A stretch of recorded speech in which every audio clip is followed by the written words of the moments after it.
Should wizard hit mommy. ये है इस चैप्टर का नाम और इसके राइटर है जॉन अपडाइक। तो चलिए इस स्टोरी को शुरू करते हैं। सबसे पहले बिफोर यू रीड लिखा हुआ है here is a story about the world view of a little child. तो ये एक स्टोरी है। इस स्टोरी में बताया गया है कि एक छोटी सी बच्ची इस दुनिया को कैसे समझती है, उसका नज़रिया क्या है इस वर्ल्ड को देखने का, and the difficult moral question she raises during the story session with her father.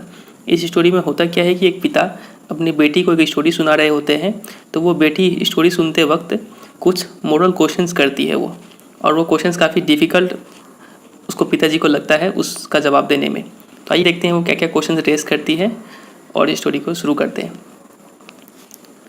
तो सबसे पहले है in the evenings and for Saturday naps like today's Jack told his daughter Jo a story out of his head. तो हर शाम को और हर Saturday को, जैसा कि उस दिन था, और सैटरडे को नैप के वक्त, नैप क्या होता है, a short sleep during the day, दोपहर में जो हम छोटी सी नींद लेते हैं उस नींद को बोलते हैं नैप। तो उस दिन जिस दिन पिताजी अपने बेटी को स्टोरी सुना रहे थे वो सैटरडे का दिन था और दोपहर का टाइम था वो, और पिताजी का नाम है जैक, ये आप याद रखिएगा, जैक को अंडरलाइन कर लीजिए।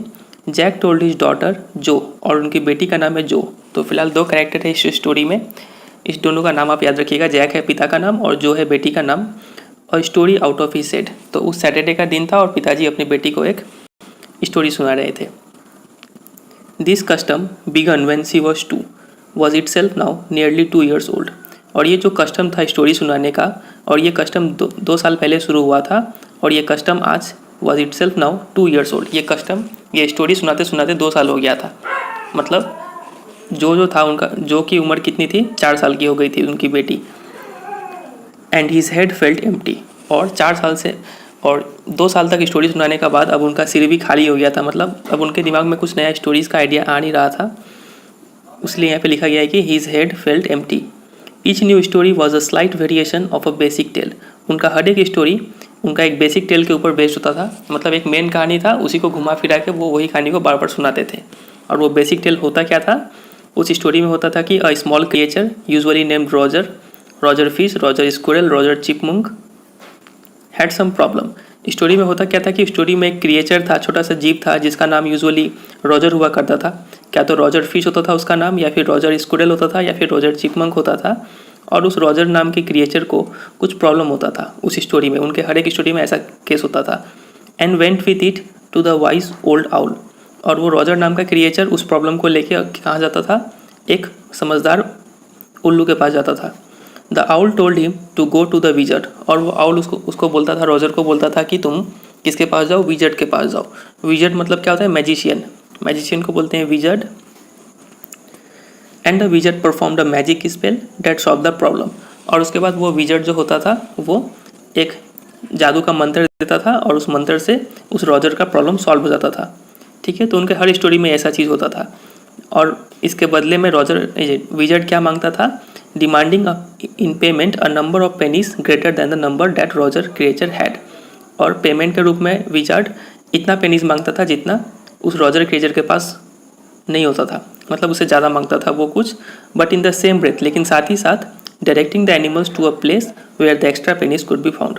वो विजर्ड जो था वो साथ ही साथ पेनीज तो पैसा मांगता ही था, और साथ ही साथ पैसा को लाने के लिए, एक्स्ट्रा पैसा जो होता था वो लाने के लिए उसको क्या बताता था, in the same breath directing the animal to a place, उसको बताता था कि एक जगह का नाम, एक जगह के बारे में बताता था, उस जगह में जाने से उसको एक्स्ट्रा पेनीज वहाँ पे मिल जाता था। Then Roger was so happy he played many games with other creatures. और जब रॉजर का प्रॉब्लम सॉल्व हो जाता था तब वो बहुत ही ज़्यादा खुश होता था, और खुश होके अपने बाकी क्रिएचर्स के साथ वो खेलता था। And went home to his mother just in time to hear the train whistle. और फिर वो अपने घर जाता था, ठीक उसी टाइम पे जाता था जिस टाइम में ट्रेन का सीटी बजता था, that bot his daddy home from Boston. और उस रॉजर क्रिएचर का जो डैडी था वो बोस्टन से ट्रेन से वापस आते थे घर में उस समय, और वो जाके अपनी माँ से मिलता था। ठीक है, तो उनका हर स्टोरी में ये चीज़ चलता था। एक बार फिर से रिकैप करते हैं स्टोरी में क्या होता था। मतलब पिताजी जो थे, जैक जो थे, वो जो को हर एक स्टोरी में यही कहानी सुनाते थे। कहानी क्या था, उनके कहानी में एक रॉजर नाम का क्रिएचर हुआ करता था, उस रॉजर को कुछ प्रॉब्लम होता था, वो प्रॉब्लम लेके आउल के पास जाता था, और आउल उसको एडवाइस करता था कि तुम विजर्ड के पास जाओ, और विजर्ड प्रॉब्लम सॉल्व कर देता था, बदले में कुछ पेनीज चार्ज करता था और वो पेनीज एक्स्ट्रा कुछ चार्ज करता था और उसको एक्स्ट्रा पेनीज को सब प्रोवाइड करने के लिए वो कुछ वेज भी बताता था। बोलता था कि आप इस प्लेस में जाओ, आपको वहाँ पे एक्स्ट्रा पेनी मिल जाएगा। और रॉजर वहाँ पे जाता था एक्स्ट्रा पेनीज लेके भी आके और विजार्ड को पे करता था। पे करने के बाद वो काफ़ी खुश होता था। खुश होने के बाद वो खेलता था अदर क्रिएचर्स के साथ में और शाम होते होते वो अपनी माँ के पास जाता था। ठीक उसी समय में जाता था जिस समय ट्रेन का विशल करता था, क्योंकि उस ट्रेन में उसके पिताजी आ रहे होते थे। कहाँ से? बोस्टन से। तो ये हर स्टोरी में जैक जो थे वो इसी को तोड़ मरोड़ के अलग अलग नाम से प्रेजेंट करते थे अपनी बेटी को। ठीक है, तो आगे देखते हैं। जैक डिस्क्राइब देयर सपर। उसके बाद जैक क्या डिस्क्राइब करते थे? उनका खाना को डिस्क्राइब करते थे कि वो खाना क्या खाते हैं। सपर का मतलब होता है अ लाइट इवनिंग मील, हल्का सा शाम को जो खाना खाते हैं उसको बोलते हैं supper. And the story was over, और इसके बाद उनका स्टोरी ये एंड होता था। यही था उनका basic tale. Working his way through this scene was specially fatiguing on Saturday. अब यही रूटीन को फॉलो करना हर सैटरडे को और हर रोज़ काफ़ी फैटिगिंग था, मतलब थका देने वाला था, टायरिंग था, खासकर से सैटरडे को। बिकॉज जो नेवर फेल एस्लीप इन नैप्स, क्योंकि जो को नैप्स में नींद लाना अब काफ़ी मुश्किल हो गया था। और फिलहाल जो प्रेजेंट का जो दिन है सैटरडे है वो, और दोपहर का वक्त है, पिताजी अपनी बेटी को स्टोरी सुनाने वाले हैं। बिकॉज जो नेवर फेल एस्लीप इन नैप्स एनी मोर, जो को अब दिन में नींद आता नहीं था। And knowing this made the right SIM futile, और पिताजी को भी पता था कि बेटी को नींद नहीं आ रहा है। और पिताजी स्टोरी किस उद्देश्य से सुना रहे हैं? उनका तो मोटिव ही यही है कि बेटी को क्या करना है, सुलाना है। लेकिन अब बेटी को जब नींद ही नहीं आ रहा है तो पिताजी के लिए ये काफ़ी ये जो स्टोरी था, स्टोरी सुनाने का जो रिचुअल था, राइट था, ये फ्यूटाइल था। फ्यूटाइल मतलब यूजलेस। उनको फ़ायदा कुछ नज़र आ नहीं रहा था स्टोरी सुनाने का, इसलिए उनको और भी वो थकान महसूस कर रहे थे। ठीक है, तो उम्मीद करते हैं आपको यहाँ तक स्टोरी समझ में आया होगा। अब आगे कंटिन्यू करते हैं। The little girl, not so little anymore, the bumps her feet made under the covers were halfway down the bed, their big double bed that they let her be in for naps and when she was sick. वो जो bed पे सोते थे, उनकी जो बेटी थी, वो बेटी अब इतनी छोटी नहीं रही थी। और जब आप सोते हैं तो आपका जो फीट होता है वो ऊपर उठ जाता होगा थोड़ा सा। ठीक है, तो वो फीट जो ऊपर उठता है तो उसको बोलते हैं बम्प। और वो चादर के अंदर सोई हुई थी, चादर से ढका हुआ था उसका शरीर। तो शरीर का जो फ्लैट पोर्शन है और फिर जाके फीट की तरफ थोड़ा उड़ जाता है ना, पैर की तरफ से, तो उसको बोलते हैं बम्प। और उसका जो बम्प था वो बिस्तर छोटा पड़ गया था उसके लिए, मतलब उसका जो जब सोती थी वो तो पैर बिस्तर के बाहर निकल जाता था। वही लिखा हुआ है कि where halfway down the bed and the big double bed that they let her be in for naps when she was sick. और वो डबल बेड था, मतलब उस पर 2 बच्चे सो सकते थे, और उसको तभी उस पर सुलाते थे जब उनको नैप लेना होता था या फिर जब वो बीमार होती थी, तभी वो डबल बेड को यूज़ करते थे। तब वो डबल बेड जो के लिए छोटा पड़ रहा था। ठीक है, तो the little girl had at last arranged herself. तो लिटिल गर्ल ने अपने आप को काफ़ी अच्छे से अरेंज कर लिया है, काफ़ी वो तैयार है स्टोरी सुनने के लिए। And from the way her fat face deep in the pillow shown in the sunlight sifting through the drawn shades, it did not seem fantastic that some magic would occur and she would take her nap like an infant of 2.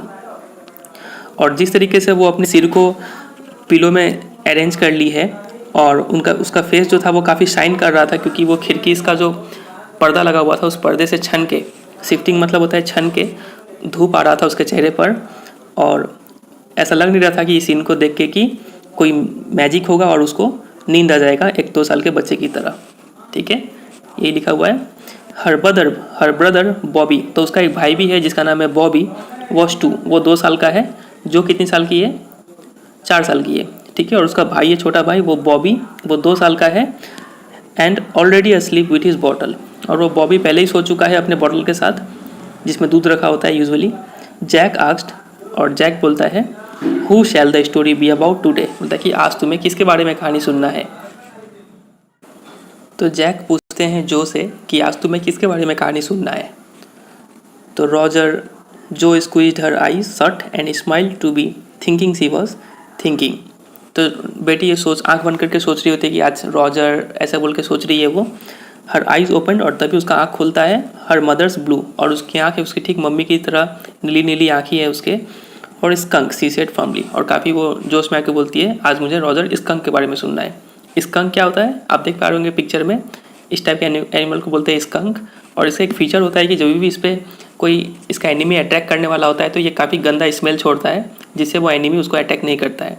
ठीक है, तो ये skunk का feature आपको याद रखना चाहिए। अब आगे देखते हैं। A new animal, they must talk about skunks at nursery school. ये एक नया जानवर है पक्का, इसके बारे में वो अपनी स्कूल में सुनी होगी तभी वो मुझसे ये बोली है, ऐसा जैक बोलते हैं। Having a fresh hero momentarily stirred Jack to creative enthusiasm. और जैक को पता चला कि एक नया हीरो आया है स्टोरी में, तो इससे वो भी थोड़ी देर के लिए वो क्या में आ जाते हैं, थोड़ा एनर्जी में आ जाते हैं वो। ऑल राइट ही सेड, और जैक बोलते हैं ठीक है, और स्टोरी शुरू करते हैं। Once upon a time in a deep dark woods there was a tiny little creature by the name of Roger Skunk. बोलते हैं कि एक समय की बात है, एक घने जंगल में, घने गहरे जंगल में एक टाइनी छोटा सा क्रिएचर था और उसका नाम था रॉजर स्कंक। तो जैसा कि हमें पता है उनके हर स्टोरी में रॉजर नाम का एक क्रिएचर होता है, तो इस स्टोरी में भी रॉजर स्कंक उन्होंने नाम दे दिया। And he smelled very bad, और उसका फीचर क्या है कि वो काफ़ी बुरा गंध करता था वो स्कंक। यस जो सेड, जो बोलती है हाँ, अब जो भी काफ़ी जोश में आ गई है, ठीक है, बोलती है हाँ ठीक है। He smelled so bad that none of the other little woodland creatures would play with him. और वो स्कंक जो था, रॉजर स्कंक, इतना बुरा गंध करता था कि बाकी जो जितने भी क्रिएचर्स थे, वुडलैंड का मतलब होता है लैंड कवर्ड विद ट्रीज, मतलब जंगल के जितने भी क्रिएचर्स थे कोई भी उसके साथ खेलना नहीं चाहता था। जो लुक्ड एट हिम सोलेमली, तो इतना सुन के जो क्या हो जाता है, काफ़ी सीरियस हो जाती है। सी हैड नॉट फॉरसीन दिस, उसे पता नहीं था कि स्टोरी में ये नया बात आने वाला है। Whenever he would go out to play, Jack continued with zest, तो जैक कंटिन्यू करते हैं काफ़ी एनर्जी के साथ और बोलते हैं कि जब भी वो बाहर खेलने के लिए जाता था, वो कौन, रॉजर स्कंक, जब भी वो रॉजर स्कंक बाहर खेलने के लिए जाता था, remembering certain humiliations of his own childhood, और जैक अपना खुद का चाइल्डहुड एक्सपीरियंस रिकॉल करते हैं कि उन्हें भी ऐसा कुछ ह्यूमिलिएशन से गुजरना पड़ा था अपने चाइल्डहुड में।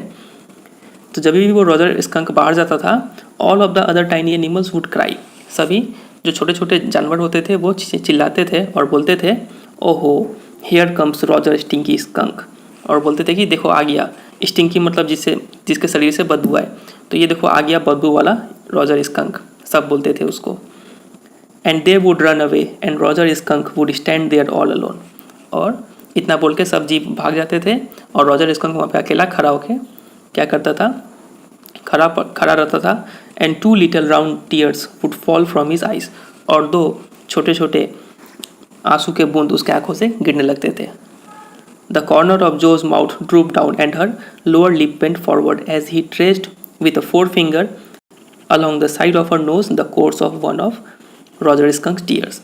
तो जैक जो क्या करते हैं, अपनी उंगली से इशारा करते हैं अपनी बेटी के चेहरे पर, वो हाथ से ट्रेस करते हैं कि नाक के बगल से क्या कर रहा है, आंसू गिर रहा है, ठीक है, वो ट्रेस करते हैं। तो वो जब ट्रेस कर रहे होते हैं तो उनका बेटी का चेहरा भी रोने जैसा हो जाता है। वही लिखा हुआ है कि the corners of Jo's mouth droop down, ठीक है, और उनका जो लोअर लिप था वो भी थोड़ा पीछे फॉरवर्ड बेंट हुआ। तो आप पिक्चर में देख पा रहे ऐसे एक्सप्रेशन को यहाँ पे बताया गया है, ठीक है। तो जो को जब पता चलता है कि उसके साथ कोई खेलता नहीं है, उसका शरीर बहुत गंद करता है, तो ये सुन के जो काफ़ी दुख में है। Won't he see the owl, she asked in high and friendly rough and voice, तो वो काफ़ी ज़ोर से और रफ वॉइस में बोलती है कि क्या वो उल्लू से नहीं, ऑल से नहीं मिलेगा, कि उसको पता है कि स्टोरी में क्या होता है, वो रॉजर ऑल से मिलेगा और ऑल उसको एडवाइस करेगा विजर्ड के पास जाओ और फिर आगे का आपको पता ही है।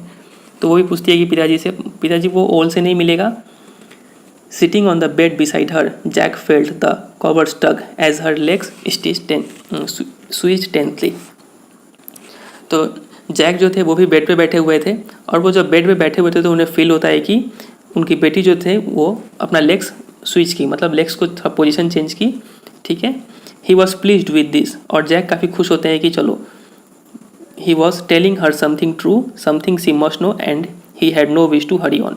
और वो देखते हैं कि उनकी बेटी काफ़ी इंटरेस्ट ले रही है इस स्टोरी में, तो उससे वो काफ़ी प्लीज हो जाते हैं, खुश हो जाते हैं कुछ मोमेंट के लिए। और वो उसको क्या बता रहे होते हैं, एक सच कहानी बता रहे होते हैं, ठीक है, ऐसा कुछ बता रहे थे कि जो उसे जानना चाहिए।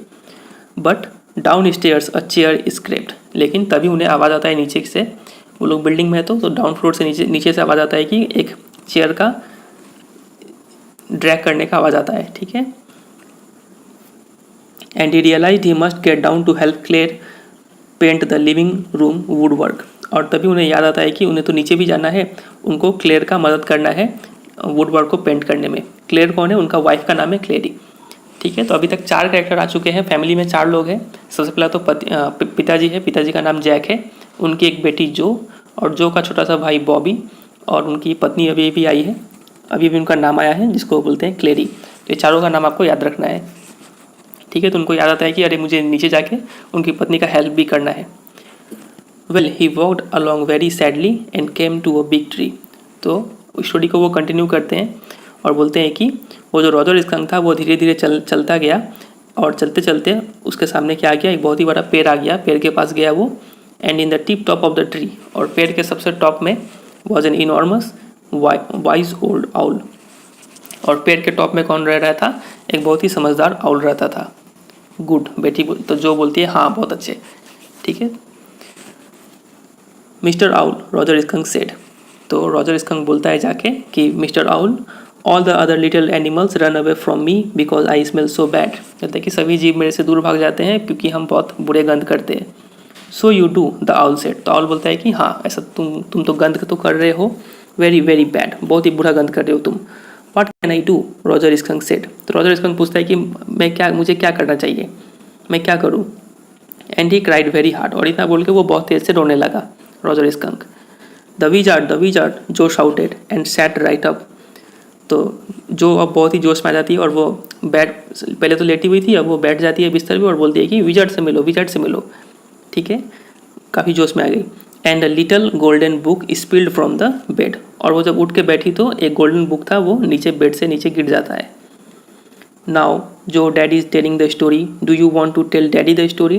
तो पिताजी उसको डांटते हैं और बोलते हैं कि जो पिताजी हम डैडी स्टोरी सुना रहे हैं, क्या तुम डैडी को स्टोरी सुनाना चाहती हो। तो बेटी बोलती है नो यू मी, लाइक नहीं आप मुझे सुनाइए। Then lie down and be sleepy. तो पिताजी जैक बोलते हैं कि तो फिर सो जाओ और सुनो कहानी। Her head relapsed on to the pillow and she said out of your head. तो फिर से वो अपना सिर को पिलो पे रख देती है और बोलती है कि आप बोलिए, आउट ऑफ योर हेड मतलब आप बोलिए अपना सोच के। Well the owl thought and thought at last he said. तो ऑल सोचता है और लास्ट में बोलता है why don't you go and see the wizard, लेकिन तुम जाओ और विजार्ड से एक बार मिल के देखो। तो ऑल रॉजर स्कंक को ये सजेशन देता है कि तुम जाके विजार्ड से मिलो। Daddy what. तो जो बोलते हैं कि डैडी, पिताजी बोलते हैं क्या। तो जो सवाल पूछती है कि आर मैजिक स्पेल्स रियल, बोलते हैं कि क्या जादू सच में होता है क्या। This was a new phase, just this last month reality phase. तो अब जैक बोल रहे हैं कि ये उसके लाइफ का एक नया फेज़ है और ये फेज़ का नाम दिया गया है रियलिटी फेज़। मतलब पहले क्या होता है कि जो को जो भी बोलो वो विश्वास कर लेती थी, छोटी बच्ची थी वो, पिताजी पेरेंट्स जो भी बोलते थे वो विश्वास करती थी। लेकिन अब वो रियलिटी फेज़ में है, मतलब वो सच में जानना चाहती है कि असलियत में क्या होता है, ठीक है। When he told her spiders eat bugs, she turned to her mother and asked, "Do they really?" जब पिताजी उसको बोलते थे, जैक उसको बोलते थे कि स्पाइडर्स जो है वो छोटे छोटे बग्स मतलब इंसेक्ट्स को खाते हैं, तो वो जाके वो मम्मी के पास जाती थी और उनसे पूछती थी कि क्या वो सच में खाते हैं क्या। मतलब वो क्रॉस चेक करती थी हर एक क्वेश्चन का आंसर को। And when Claire told her God was in the sky and all around them, she turn to her father and insisted with a sly yet eager smile, is he really. और जब clear मतलब उनकी mummy जो mummy थी, वो जब उसे बोलती थी कि भगवान स्काई में है और हर जगह है, तब वो इस बात को अपने पिताजी से आगे क्रॉस चेक करती थी और बोलती थी कि क्या वो सच में है क्या हमारे पास भगवान। तो ये उसका नया फेज था लाइफ का, जो अब धीरे धीरे समझदार होना शुरू हो गई थी और वो रियलिटी को जानने का कोशिश कर रही थी। तो यहाँ पे जो ने क्वेश्चन पूछा था कि आर मैजिक स्पेल्स रियल, और उसका जवाब देते हैं जैक, बोलते हैं कि they are real in stories. Jack answered curtly, curtly का मतलब शॉर्टली, काफ़ी ब्रीफली आंसर करते हैं कि वो स्टोरीज में सच होते हैं। She had made him miss a beat in the narrative. इतना क्वेश्चन पूछ के जो ने पिताजी को स्टोरी से थोड़ा भटका दिया था, स्टोरी वो भूल गए। और फिर वो कंटिन्यू करते हैं कि the owl said go through the dark woods under the apple trees into the swamp over the creek.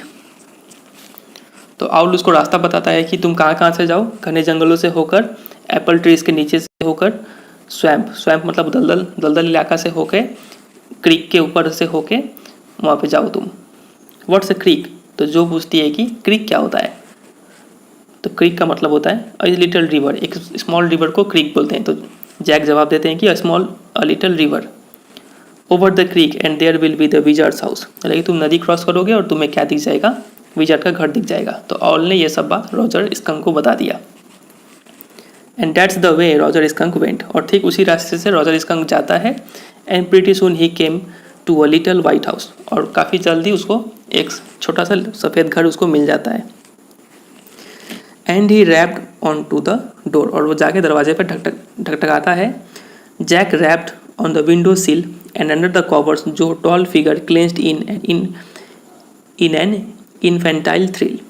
तो जैक इफेक्ट देने के लिए वो खुद भी क्या करते हैं, खिड़की का जो नीचे खिड़की का जो एरिया होता है वहाँ पे वो खुद ही ठक ठक करते हैं इफेक्ट देने के लिए कि सच में ठकठका रहा है वो। और इतना सुन के जो है वो कवर के अंदर, चादर के अंदर वो काफ़ी सिकुड़ जाती है, ठीक है, क्लेंस्ड शॉर्टन हो जाती है, वो छोटी सिकुड़ जाती है वो एक्साइटेड होके।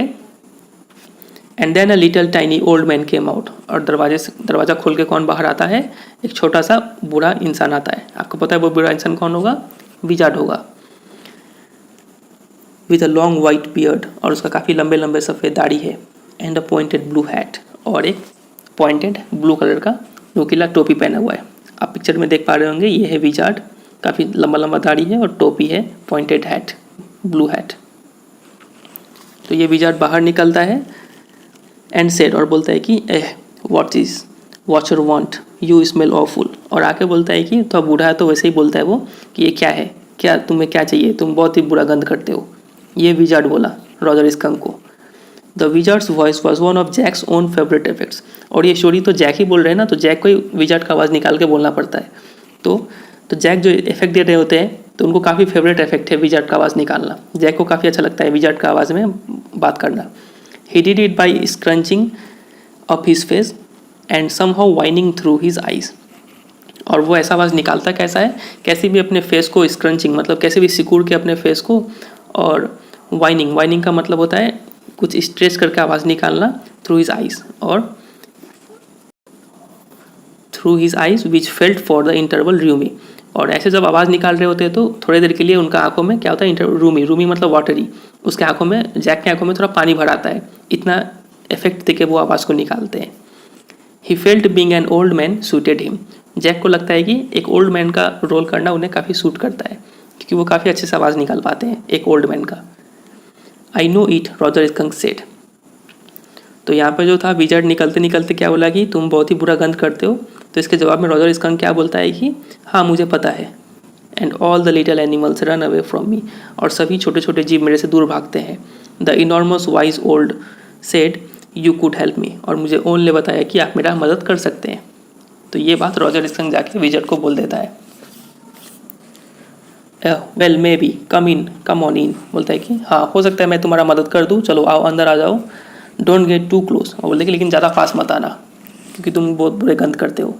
नाउ इनसाइड जो there were all this magic things, और जैक बोलते हैं जो को कि अंदर में जाके काफ़ी सारे मैजिकल थिंग्स थे वहाँ पे, ऑल जम्बल टुगेदर, और सब इधर उधर बिखरे हुए थे, इन अ बिग डस्टी हीप, और काफ़ी धूल जमा हुआ था सब पे। Because the wizard did not have any cleaning lady, क्यों धूल जमा हुआ था, क्योंकि उसके घर में एक क्लीनिंग लेडी नहीं थी। तो जो पूछती है क्यों नहीं थी, why because he was a wizard and a very old man, क्योंकि वो एक विजार्ड थे, वो एक जादूगर थे, और उनको कोई क्लीनिंग लेडी का ज़रूरत था नहीं, और वो काफ़ी बूढ़े भी थे। विल ही डाई, तो जो फिर से क्वेश्चन करते कि क्या वो विजार्ड कभी मरेगा क्या। नो विजार्ड्स डोंट डाई, तो जैक जवाब देते हैं कि नहीं विजार्ड्स कभी नहीं मरते। Well he rummaged around and found an old stick called a magic wand, और फिर वो विजार्ड जो था वो रमेश मतलब सर्च किया, और फाउंड उसको क्या मिला, सर्च करने के बाद एक जादू का छड़ी मिला, मैजिक वैंड मिला। And asked Roger Skunk what he wanted to smell like, और विजार्ड उस रॉजर स्कंक से पूछता है कि तुम्हें कैसा सुगंध चाहिए, कैसा सेंट चाहिए अपने शरीर में। Roger thought and said roses, तो रॉजर सोचता है और बोलता है कि मुझे रोजेस का सुगंध चाहिए। यस गुड, जो सेड स्मगली, तो जो काफ़ी एनर्जी में आके बोलती है कि हाँ बहुत अच्छा जवाब दिया रॉजर, ठीक है, वो पिताजी को। Jack fixed her with a trance like gaze and chanted in the wizard's elderly irritable voice, और जैक क्या करते हैं, जो का जो नज़र होता है उसको अपने नज़र को काफ़ी खींच लेते हैं, मतलब काफ़ी उसके आइज़ को कैच कर लेते हैं, और कैच करके क्या बोलते हैं, एक जादुई मंत्र बोलते हैं। और वो मंत्र क्या था जो विजार्ड बोलता है, abracadabra hocus poo, Roger skunk how do you do, roses boses pull an ear, Roger skunk you never fear, bingo. तो ये था मैजिकल वर्ड्स जो विजार्ड बोलता है रॉजर स्कंक को, ठीक है। He paused as a rapt expression widened out from his daughter's nostril. तो इतना बोल के जैक थोड़ी देर के लिए रुकते हैं और देखते हैं कि काफ़ी रैप्ड एक्सप्रेशन देखने को मिलता है उसके बेटी के चेहरे से। उसका जो चेहरा था उसका जो क्या हो गया था, widened out from his daughter's nostril, जो काफ़ी शॉक्ड हो गई थी और वो काफ़ी अट्रैक्टेड, रैप्ट मतलब फुल्ली अब्जॉर्ब्ड, ठीक है। ये मंत्र सुन के जो था जो काफ़ी अब्जॉर्ब्ड हो गई थी स्टोरी में, और फोर्सिंग हर आईब्रोज अप, और उसका आईब्रोज जो था वो ऊपर उठ गया था, चौंक गई थी वो, and her lower lip down with a white noiseless green, और उसका जो लोअर लिप था वो मुस्कुराहट, उसमें मुस्कुराहट थी, ठीक है, वो हंस रही थी। An expression in which Jack was startle to recognise his wife, feigning pleasure at cocktail parties. और जैक जो था अपनी बेटी जो के ऐसा एक्सप्रेशन देखकर उसको किसका याद आ जाता है, जैक को याद आता है अपनी पत्नी का, जिसका नाम है क्लेरी। उसकी पत्नी भी ऐसे एक्सप्रेशन देती है जब वो कोई कॉकटेल पार्टीज में जाती हो और वो प्रिटेंड करती हो एक प्लेजर होने का, ठीक है। तो वैसे एक्सप्रेशन अभी जो के चेहरे पर देखने को मिल रहा था। फेनिंग मतलब होता है प्रिटेंड, ठीक है। ये लाइन क्लियर होगा आपको, मतलब बोला जा रहा है कि जब ये जैक जो थे वो इस मैजिकल वर्ड सबको बोलते हैं तब जो है वो काफ़ी एब्जॉर्ब हो जाती है, फुल्ली खो जाती है स्टोरी में, और उसके चेहरा में मुस्कान होता है, उसका आईब्रोज उठा हुआ होता है, मतलब वो काफ़ी शॉक्ड एक्सप्रेशन होता है, काफ़ी खुशी जाहिर करती है वो। और ऐसा एक्सप्रेशन देख के जैक को किसका याद आ जाता है, उसकी वाइफ का याद आ जाता है। उसकी वाइफ भी जब वो कॉकटेल पार्टीज में जाती है और उसको खुशी का प्रिटेंड करती है तो वो भी ऐसे एक्सप्रेशन देती है, ठीक है। तो उसको ये याद आता है। And all of a sudden he whispered the whole inside of the wizard's house was full of the smell of roses. और तभी इतना ये मैजिकल वर्ड्स बोलने के बाद ही पूरा विजार्ड का जो घर था वो रोजेस के स्मेल से भर गया। Roses, Roger fish cried. तो जैक बोलते हैं कि रोजेस, बोलते कि हाँ रोज का सेंट आ रहा है, रॉजर फिश चिल्ला के बोलता है। तो आप देख रहे हैं कि स्टोरी में जो क्रिएचर है वो क्या नाम है, स्टोरी में क्रिएचर का नाम है तो रॉजर स्कंक नाम है, ठीक है। लेकिन जैक गलती से क्या बोल देते हैं, रॉजर फिश बोल देते हैं, ठीक है। तो ये उनसे वहाँ पे गलती हुआ है। And the wizard said very cranky that will be 7 pennies. और विजार्ड काफ़ी रूडली बोलता है कि टोटल 7 पेनी देना पड़ेगा आपको इस रोजेज स्मेल के लिए। डैडी व्हाट, तो जो बोलते हैं कि डैडी, पिताजी बोलते हैं क्या, तो Roger skunk you said Roger fish. तो बेटी अपने पिताजी को करेक्ट करती है और बोलती है कि उसका असली नाम तो रॉजर स्कंक है, आपने कहा रॉजर फिश। यस स्कंक, पिताजी बोलते हैं हाँ skunk. You said Roger fish wasn't that silly, तो बेटी बोलती है कि आपने तो रॉजर फिश बोला, ये सिली नहीं था, आपने काफ़ी बेवकूफ़ भरा काम किया। Very silly of your stupid old daddy. तो जैक बोलते हैं कि हाँ बहुत ही बेवकूफ़ भरा काम था ये। वेर आई वॉज, लाइक हम कहाँ थे फिर स्टोरी में, well you know about the penis, बोलते कि हाँ अब आगे तो तुम्हें पता ही है कि क्या होता है पेनिस के साथ। तो बेटी बोलती है से इट, नहीं आप बोलो मुझे सुनना है, ठीक है, जो बोलती है ऐसा। ओके रॉजर स्कंक सेट, तो रॉजर स्कंक बोलता है कि ठीक है हम आपको 7 पेनिस देंगे, but all I have is 4 pennies, लेकिन मेरे पास तो अभी सिर्फ 4 ही पेनिस है, रॉजर स्कंक बोलता है विजर्ड को। And he began to cry, और इतना बोल के वो रोने लग जाता है। जो made the crying face again, तो इतना सुन के फिर से रोने का चेहरा करती है जैसा पहले की थी, but this time without a trace of sincerity, लेकिन इस बार उसके चेहरे पर सिंसियरिटी नहीं था, ईमानदारी से नहीं रो रही थी, वो एक्टिंग कर रही थी। दिस एनॉयड जैक, लेकिन ये देख के जैक काफ़ी गुस्से हो जाते हैं। डाउन स्टेयर्स सम मोर फर्नीचर्स रम्बल्ड, और जैक गुस्से हो जाते हैं। क्यों भी गुस्से हो जाते हैं, क्योंकि वो तो उनका काम क्या था अभी बेटी को सुलाने का, लेकिन बेटी को नींद आ नहीं रहा है, तो इससे जैक काफ़ी फ्रस्ट्रेटेड हो रहे हैं, ठीक है। और उनको फिर आवाज़ आता है कि नीचे में कुछ फर्नीचर्स का रम्बल ड्रैग करने का आवाज़ आता है, और उनको याद आता है कि नीचे तो हेल्प करना है जाके, लेकिन बेटी यहाँ सो नहीं रही है तो वो नीचे जा नहीं पा रहे हैं। इससे जैक काफ़ी क्या हो जाते हैं, एनॉयड हो जाते हैं, गुस्से में आ जाते हैं। Claire should not move heavy things, वो सोचते हैं कि क्लेयर को भारी भारी चीज़ें नहीं मूव करनी चाहिए, क्योंकि सी वॉज 6 मंथ प्रेग्नेंट, क्योंकि वो 6 महीने से प्रेग्नेंट भी है। It would be there 3rd, और उनका अब 3रा बच्चा होने वाला है। तो एक और नया फैक्ट जानने को मिला हमें इस स्टोरी में कि उनका 3रा बच्चा होने वाला है, और उनकी पत्नी जो है क्लेयर वो 6 मंथ प्रेग्नेंट है, ठीक है। तो ये सोचते हैं कि उसको अकेला इतना भारी भारी चीज़ नहीं मूव करना चाहिए और वो सोचती है कि मुझे नीचे जाके हेल्प करना चाहिए क्लेयर का, ठीक है। So the wizard said, oh very well, go to the end of the lane and turn around 3 times and look down the magic well and there you will find 3 pennies। तो जैसा कि story में, हर story में होता था उनका, तो wizard ने पेनीज तो चार्ज किया लेकिन साथ ही साथ उपाय भी बताया कि ठीक है, तुम इस रास्ते के एंड तक जाओ और वहाँ पे जाके 3 बार टर्न लेना और तुम्हें एक मैजिक वेल दिखेगा और उस मैजिक वेल में तुम्हें 3 pennies दिखेगा और वो तुम 3 penny लाके मुझे दे देना। हरी आप, बोला कि जल्दी जाओ। So Roger skunk went to the end of the lane and turn round 3 times and there in the magic well were 3 pennies। तो जैसा विजार्ड ने बोला था वैसे ही रॉजर स्कंक ने किया, एंड तक गया लेन का और वहाँ पे 3 बार टर्न लिया और उसके बाद मैजिक वेल में उसको 3 pennies मिल गया और वो लाके, so he took them back to the wizard and was very happy. लाके विजार्ड को दे दिया और काफ़ी खुश हो गया। And ran out into the woods and all the other little animals gathered around him. और वो जाके फिर जंगल में चला गया और जाके देखा कि सभी एनिमल्स उसके आसपास आ गए हैं, क्योंकि because he smelled so good, अभी तो वो रोजेस की तरह स्मेल कर रहा था, तो सभी एनिमल्स उसके पास आ गए थे अब। And they played tag, baseball, football, basketball, lacrosse, hockey, saucer and pickup sticks. तो ये सब गेम वो खेलते हैं रॉजर स्कंक के साथ में। What's pickup sticks? तो जो पूछते हैं कि ये पिकअप स्टिक्स कौन सा गेम है। It's a game you play with sticks. तो पिताजी बोलते हैं, जैक बोलते हैं कि ये एक गेम है जो आप स्टिक्स के साथ खेलते हैं। Like the Wizards magic band.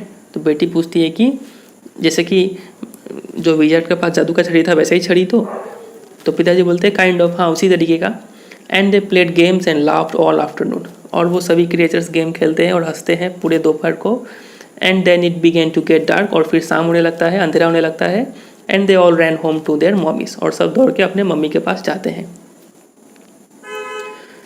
जो was starting to first with her hands and look out of the window. अब जो सोची कि स्टोरी एंड हो गया है और वो फर्स्ट का मतलब होता है कि अपने हाथों को भाज रही थी वो, ठीक है, हाथ हिला रही थी और खिड़की के बाहर देख रही थी, इशारा कर रही थी कि देखो धूप आ रहा है वहाँ से। And showed under the shade, that showed under the shade, ठीक है, वो जो पर्दा था, पर्दे से छनकर जो धूप आ रहा था वो धूप की तरफ देख रही थी और वही हाथ से इशारा कर रही थी। उसको लगा कि स्टोरी एंड हो चुका है। She thought the story was all over. Jack did not like women when they took anything for granted. तो ये लाइन बहुत ही इंपॉर्टेंट लाइन है, इसको अंडरलाइन कीजिएगा। जैक को क्या पसंद नहीं है? जैक को ये पसंद नहीं है कि वुमेन जब हर चीज़ को फॉर ग्रांटेड ले लेती है तो उसको ये पसंद नहीं आता है। He like them apprehensive hanging on his words. उसको क्या पसंद है जैक को? वो चाहता है कि वुमेन उसके बातों में अब्जॉर्ब रहे हमेशा और हमेशा उसके बातों पे ध्यान दे। तो यहाँ पर तो उसकी बेटी उसकी बातों पर ध्यान नहीं दे रही है, वो कुछ और चीज़ पर ही ध्यान चला गया उसका, तो इससे जैक को ये पसंद नहीं आया, ठीक है। नाउ जो, are you listening?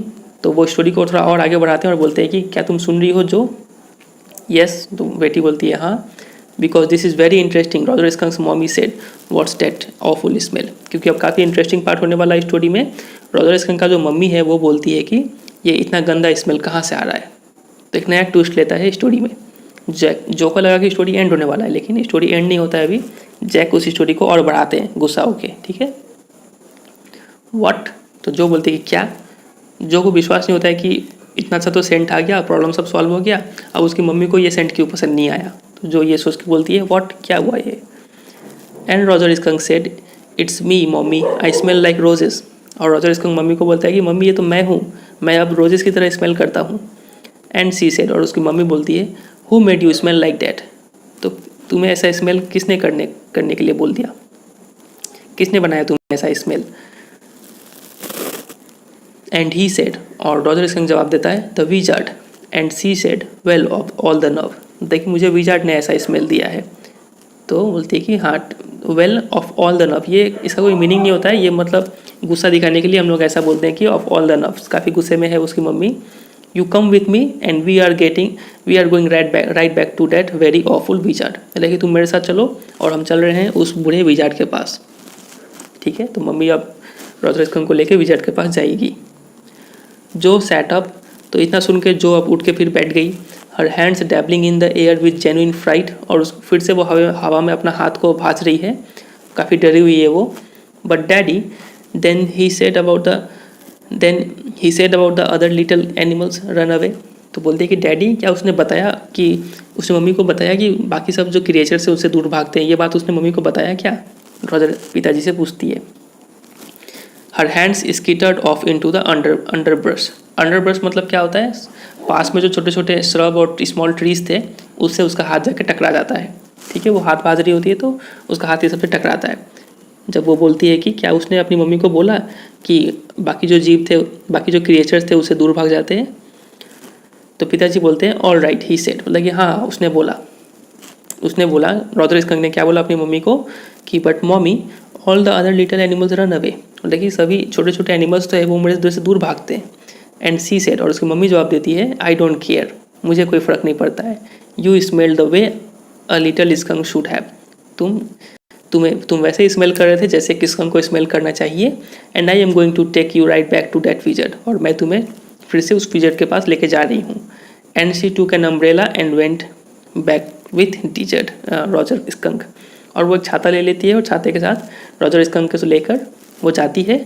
And hit that wizard right over the head, और विजर्ड के पास जाके उस विजर्ड को उसके सिर पर मारती है। नो जो से, तो जो बोलते कि नहीं ये क्या हो गया। And put her hand out to touch his lips, और वो जो क्या करती है अपना हाथ बढ़ाती है अपने पिताजी टू टच हिज लिप्स, अपने पिताजी का होंठों को छूने के लिए, मतलब बोलते कि चुप हो अब आगे मत बोलो, ये क्या बोल रहे हो तुम, ऐसा नहीं होना चाहिए। ऐसा करने जा रही थी वो, ठीक है, उसके पिताजी के होठों पर उंगली रखने जा रही थी वो। Yet even in her agitation did not quite dare to stop the source of truth, लेकिन इतना वो विरोध करते हुए भी उसको हिम्मत नहीं हुआ कि वो स्टॉप कर पाए अपने पिताजी को। ठीक है, इंस्पिरेशन केम टू हर, तभी उसके दिमाग में एक आइडिया आता है। Then the wizard hit her on the head and did not change the little skunk back. तो वो बोलती है कि पिताजी, इसका तब विजर्ड ने क्या किया होगा कि विजर्ड ने उसकी मम्मी को मारा होगा और उसका स्मेल को चेंज नहीं किया होगा। ठीक है, ये जो बोलती है अपने पिताजी को। समझ में आ रहा है आपको? अभी हुआ क्या था कि मम्मी रॉजर स्कंक के साथ किसके पास गई थी? विजर्ड के पास गई, और विजर्ड के पास जाके उसको सिर पे मार दिया। तो जो बदला लेने के लिए खुद ही रिप्लाई क्या देती है कि तब विजर्ड ने क्या किया होगा, विजर्ड ने उसको वापस मारा होगा और उसका स्मेल को चेंज नहीं किया होगा रॉजर स्कंक का।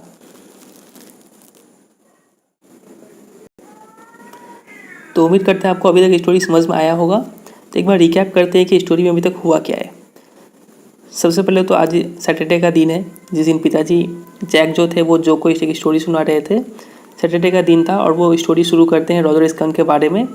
रॉजर स्कंक काफ़ी बुरा गंध करता था और उसको प्रॉब्लम सॉल्व करने के लिए विजार्ड के पास जाता है वो, और विजार्ड उसको कौन सा स्मेल दे देता है? रोजेस का स्मेल दे देता है। तो वो रॉजर का स्कंक काफ़ी खुश होता है और वो बाकी क्रिएचर्स के साथ खेलता भी है, लेकिन उसकी मम्मी को ये स्मेल पसंद नहीं आता है और मम्मी उसको वापस किसके पास लेके जाती है? विजर्ड के पास लेके जाती है उसका स्मेल चेंज करवाने के लिए।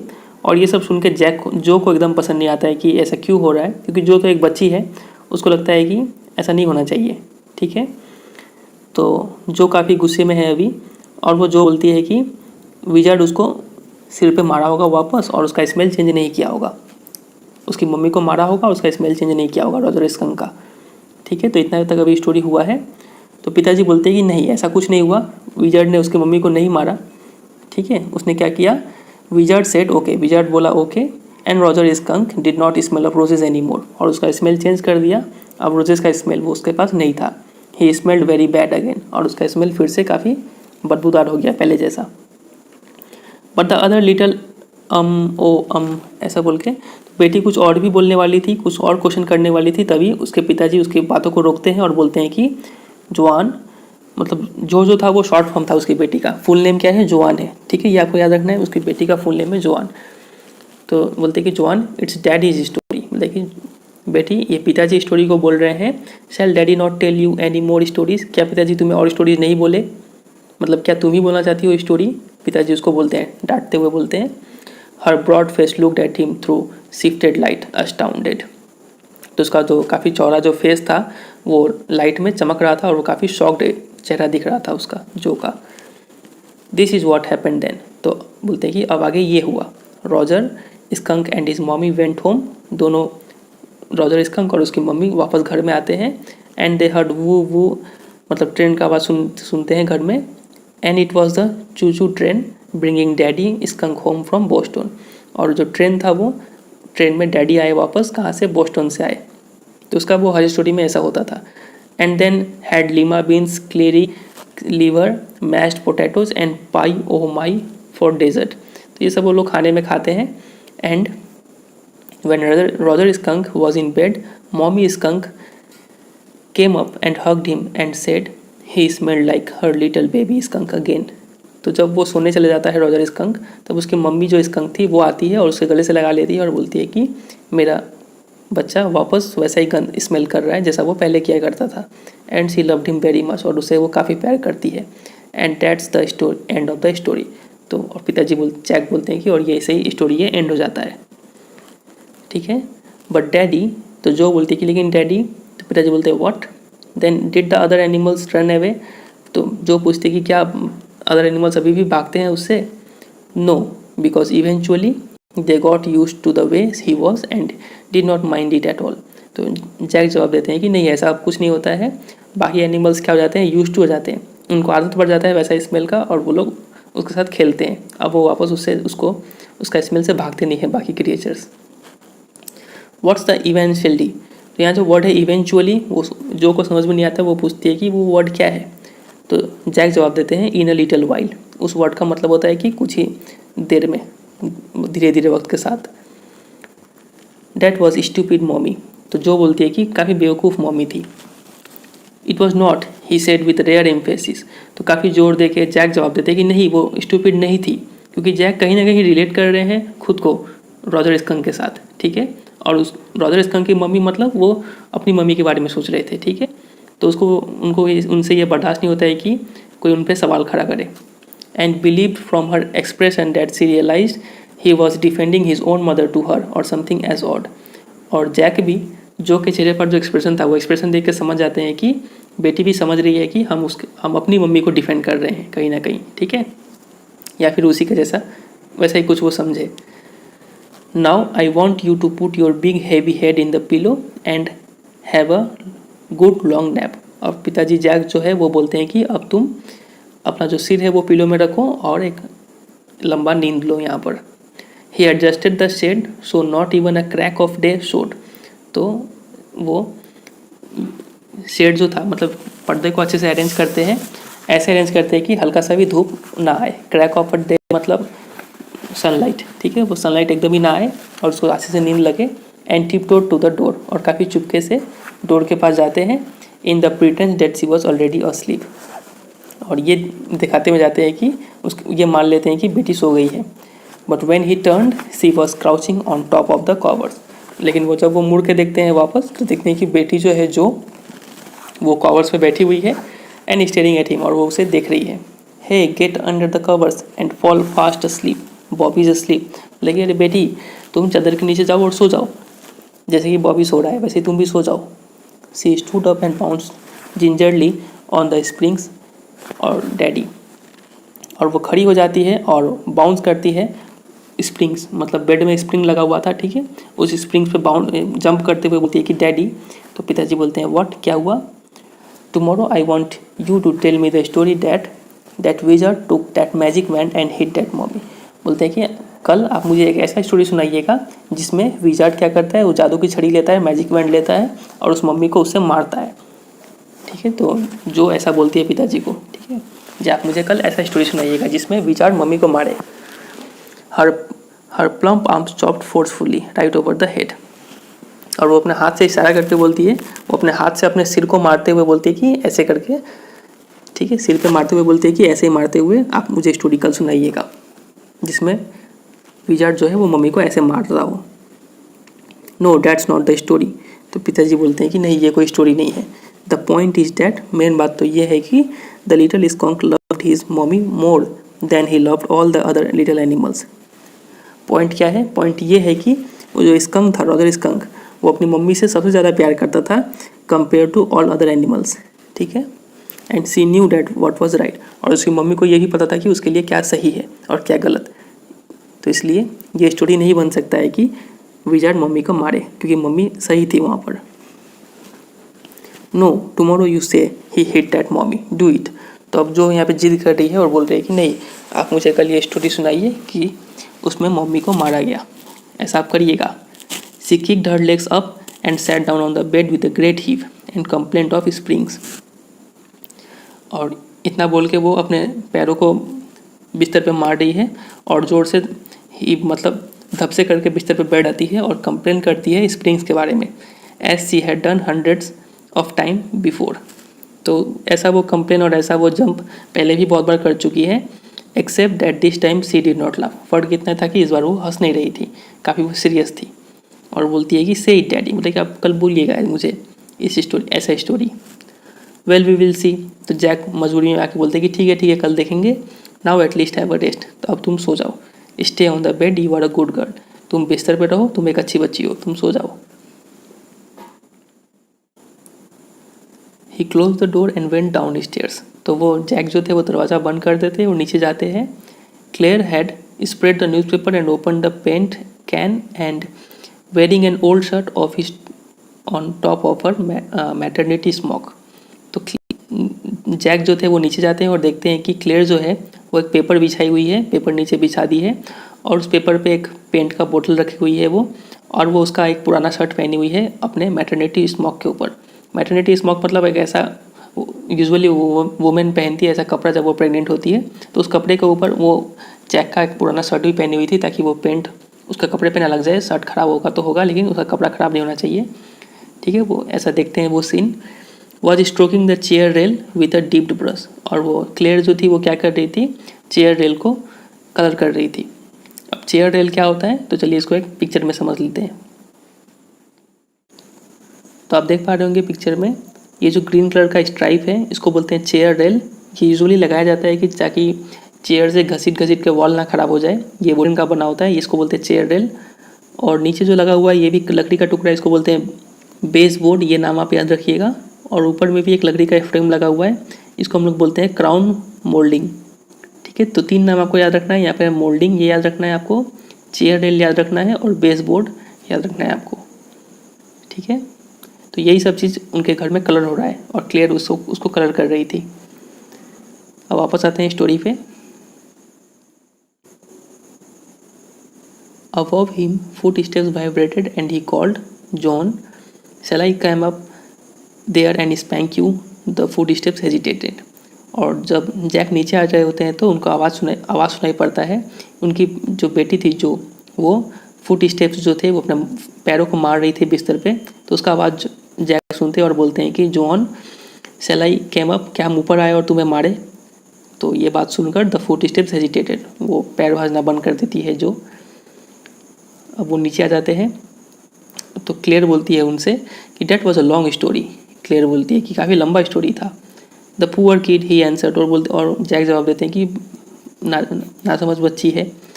एंड विद अटर वेरीनेस, और वो काफ़ी वो थक चुके होते हैं और उसी थकान में वॉच्ड हिज वाइफ लेबर, और देख रहे हैं कि उनकी पत्नी मेहनत कर रही है वहाँ पे। The wood work, a cage of mouldings and rails and base boards all around him was half old tan and half new ivory. तो जितना भी जो वुड वर्क था आपको अभी भी याद करवाए हैं, किसको बोलते हैं, मोल्डिंग्स, आपको याद होगा। ऊपर में जो था वुडन फ्रेम उसको बोलते हैं मोल्डिंग्स। चेयर रेल्स आपको याद होगा और बेस बोर्ड भी आपको याद होगा। तो ये सभी जो स्ट्रक्चर था, जितना भी वुड वर्क था, वो उनके लिए क्या था, केज की तरह था। केज मतलब पिंजरा, उनको पिंजरा जैसा प्रतीत हो रहा था वो सब चीज़, ठीक है। तो बोलते कि वो पिंजरा जो था, वो जो वुड वर्क था वो हाफ ओल्ड विथ टैन था, मतलब आधा कलर हो गया था, आधा कलर नहीं हुआ था। एंड हाफ न्यू आइवरी, और आधा नए रंग से कलर हो गया था, ठीक है। तो यहाँ पे काफ़ी सिंबॉलिकल मीनिंग बोला जा रहा है, अभी आपको बताएंगे। And he felt caught in an अगली मिडल पोजीशन, और वो अपने आप को एक बीच में फंसे हुए पाए। बीच में फंसे हुए कैसे पाए, अब देखिए यहाँ पे आपको समझना होगा। इसका जो हाफ ओल्ड टैन और यहाँ पे हाफ न्यू आइवरी, इसका मतलब है यहाँ पर हाफ ओल्ड टैन का मतलब क्या होता है कि एक तरफ तो वो हाफ ओल्ड टैन का मतलब यहाँ पे बताया जा रहा है कि ओल्ड वे ऑफ थिंकिंग को बताया जा रहा है, जिसमें पेरेंट्स को कंसीडर किया जाता है इक्विवेलेंट टू गॉड। पुराने सोच के मुताबिक पेरेंट्स लोग को गॉड के बराबर माना जाता है और चिल्ड्रन को एग्री करना पड़ता है हर एक उनका डिसीजन पे। ये था ओल्ड थिंकिंग। और अभी एक नया थिंकिंग क्या आया हुआ है, जिसमें लिबर्टी, फ्रीडम और ability to question the elders, ये दिया गया है बच्चों लोगों को, ठीक है, आज के नए मॉडर्न टाइम में। तो इस दो थिंकिंग के बीच में जैक जो थे वो उलझ के बैठ चुके हैं, ठीक है। He felt caught in the ugly middle position, वो अपने आप को फंसे हुए पाते हैं। मतलब एक उनका समय था जब वो काफ़ी ह्यूमिलिएशन फेस करते थे, ठीक है, और उन्होंने सब चीज़ को स्वीकार कर लिया था। जो उनके बड़े बोलते थे वो वैसे करते थे वो। लेकिन एक आज का वक्त है जब वोमेन जो है और उनकी जैसे पत्नी हो गई, उनकी जो बेटी हो गई, वो सब क्वेश्चन करना शुरू कर दिए हैं, ठीक है। उनके लाइफ में क्या है, लिबर्टी है, फ्रीडम है, और वो लोग फ्री है क्वेश्चन करने के लिए। जैसे कि हम स्टोरी में भी देखे हैं कि जो है वो पिताजी से कई बार क्वेश्चन कर चुके हैं। यहाँ तक कि एक बार पिताजी का गलती को भी पिन पॉइंट कर दी वो, कि एक बार पिताजी रोजर फिश बोल दिए थे तो उस गलती को उन्होंने सुधारा फिर, ठीक है। और लास्ट में जो पिताजी का स्टोरी एंड करने का तरीका था, उससे जो थी वो एकदम ही संतुष्ट नहीं थी, ठीक है। तो जो क्वेश्चन कर रही थी अपने पिताजी को, तो एक न्यू थिंकिंग है। तो पिताजी जो थे ओल्ड थिंकिंग वाले, उनको यही पसंद नहीं था कि औरत जो था उनके नज़र में क्या था कि वुमेन हमेशा एप्रीहेंसिव रहे, मतलब वो हमेशा उनके बातों से चले। लेकिन यहाँ पर तो उनकी पत्नी जो थी वो भी उनसे क्वेश्चन कर रही थी कि काफ़ी लंबा स्टोरी आपने सुनाया, ठीक है, और बेटी भी काफ़ी क्वेश्चन कर रही थी। तो ये दो थिंकिंग यहाँ पे दर्शाया गया है, ठीक है। तो उम्मीद करते हैं आप इसका मतलब समझे होंगे। उनके लिए ये जो घर था वो वुडन फ्रेम था, वो एक केज के समान था, एक पिंजरे के समान था, और वो वुड वर्क जो था वो हाफ कलर हो गया था और हाफ कलर नहीं हुआ था। और इसका सिंबॉलिकल मीनिंग क्या है, हाफ कलर जो नहीं हुआ था वो दिखा रहा था कि ओल्ड बिलीफ सब कुछ दिखा रहा था, जिसमें पेरेंट्स लोग को गॉड के समान ट्रीट किया जाता है और उनका डिसीजन को कोई क्वेश्चन नहीं करता है। और हाफ न्यू आइवरी का मतलब नए कलर से जो पेंट हो गया है, वो ये रिप्रेजेंट करता है कि अब के बच्चे जो है उनको फ्रीडम चाहिए, लिबर्टी चाहिए, और वो फ्री है क्वेश्चन करने के लिए अपने पेरेंट्स को भी, ठीक है। तो ये दो चीज़ दिखाया गया है यहाँ पर। तो इस दो थिंकिंग के बीच में जैक जो थे वो उलझ के रह चुके हैं, वो फंस चुके हैं। And though he as well felt his wife presence in the cage with him, और वो देखते हैं कि उस पिंजरे में भले ही उनकी पत्नी भी वहाँ पे बैठी हुई थी, लेकिन फिर भी he did not want to speak with her, वो उनसे बात नहीं करना चाहते थे, वर्क विथ हर, उनके साथ उनका हेल्प नहीं करना चाहते थे, टच हर एनीथिंग, उनके साथ कुछ करना नहीं चाहते थे। वो अभी एकदम ही थके हुए थे, उनको पसंद नहीं था उसके साथ बात करना, ठीक है। वो एक अजीब असमंजस में पड़ गए थे। तो यही है फिर ये स्टोरी। उम्मीद करते हैं आपको ये स्टोरी समझ में आया होगा, खासकर ये एंड का पार्ट।